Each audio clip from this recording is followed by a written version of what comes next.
Hello friends, it is Saturday. We are very quickly coming to the end of our Psalm study and to the end of our gatherings on our porch, at least for my videos. This has been a fun time. Today's Psalm, at least the one I'm going to talk about, not a fun time. Today I want to talk about Psalm 137. This psalm, very real.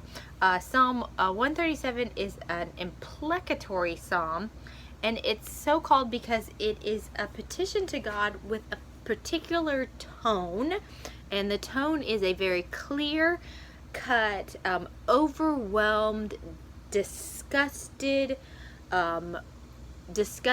aggravation towards somebody who's perceived as an enemy.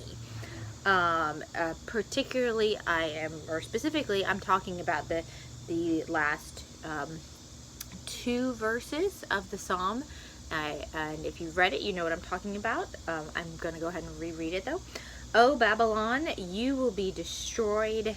Happy is the one who pays you back for all that you have done to us. Happy is the one who takes your babies and smashes them against the rocks. Wow. That's pretty just awful stuff. Pretty awful stuff. Very disturbing language.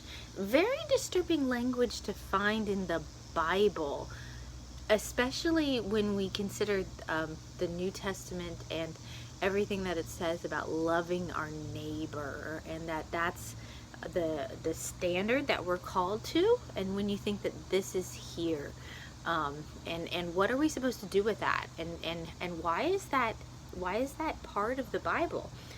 And this is what I think. I think that this is there, and I think it's important. It's there, and I gotta tell you, the first time that I ever became aware that this psalm was there was when I was in seminary, because it's not one that's regularly pointed out to anybody. And so the first time I knew about it was in seminary.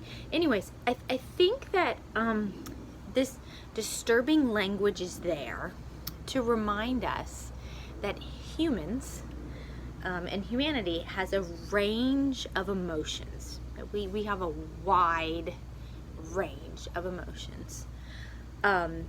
And some of those emotions are negative, especially when we have been wronged by somebody, when we've been abused by somebody, when we have had trauma, great trauma by the hands of other humans. And if we think back through history, there has been times in history where tremendous abuse and trauma has happened to people, and you might have some very terrible trauma that has happened to you by the hands of another person. I don't know everybody's individual stories, but those sorts of things happen, and it doesn't mean that violence is the answer, that violence back towards somebody is the answer. It just means that we have a range of emotions and a range of ways that we deal with trauma that has happened in our lives, and that it's okay.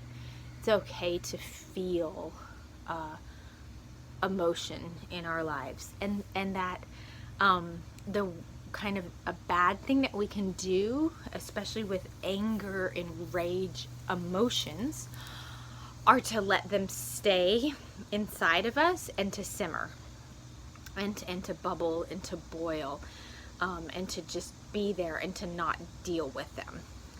And so I think a good thing that we can do with our emotions, especially rage and anger emotions, is to speak to God about them and to say, God, this is what I'm feeling, and to be honest about our hurt and our pain.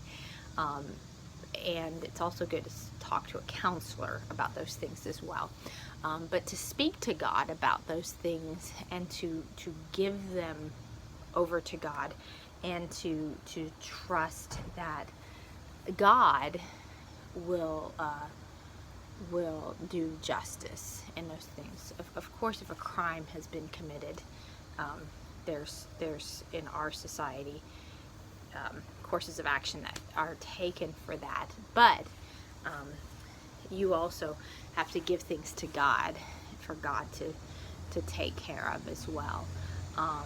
And the only person you hurt by keeping those sorts of negative emotions inside of yourself is yourself. With any sort of emotion, jealousy, anger, worry, hate, you don't ever hurt the other person, or nothing ever happens to the other person when you have those emotions inside of you. It's just to continue to injure and harm yourself. But when you give those things away to God, you allow God to start healing yourself, you. And that's a good thing, because then you clean out that trauma and you clear out that emotion, and you allow good things to rise up from those ashes. And I think that's what the Psalm allows us to do, to see that we do have this range of emotions, and that it's okay that we feel just really strong emotions sometimes, and sometimes they're negative, and sometimes the things that we feel can be scary, and that God is a big God, and God can take these things, and God can understand these things, and God will still love us no matter what emotions we are feeling, and that we can give them to God, and that God can take them, and that God will continue to love us through our emotions. So that's all I have for today. Thank you for listening. Thank you for joining me on my porch.